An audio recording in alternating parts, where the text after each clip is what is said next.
After you have your form filled out and signed, you are going to put it in the top like this. Notice we have this little icon. It's showing that the paper will go up and the top will go in this direction. Now, of course, yours will be signed.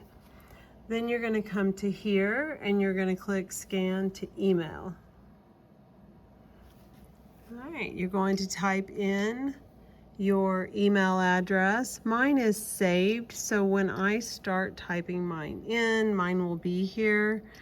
You'll need to go ahead and type in your entire email address.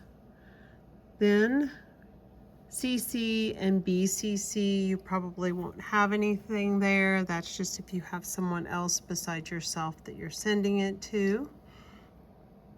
BCC is called blind carbon copy. That's if you're sending it to someone that you don't want anyone else on the email to see. Your subject, you're going to type in CTSO form,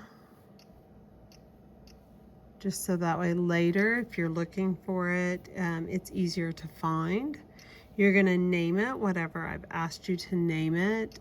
I'm just going to go ahead and put CTSO form on my file name, but you'll do whatever was asked on how you're going to name it.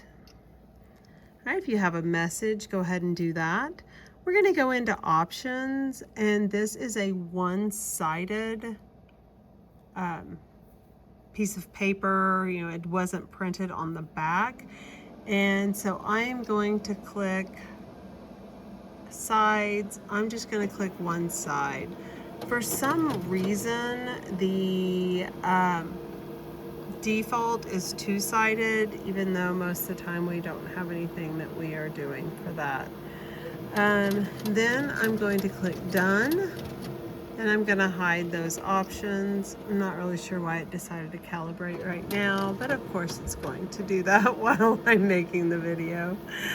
All right, so now we're going to touch to scan preview, and it is going to go ahead and take it in, and it is going to scan.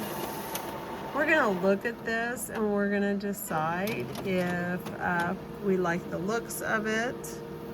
All right, that looks good. Like I said, of course, yours will be actually filled out. If I had another page, I could click to add a page and then scan another one, but I don't. Now I'm going to go ahead and click send, and it's going to send an email to me. I just need to go on to the email and get it off of there.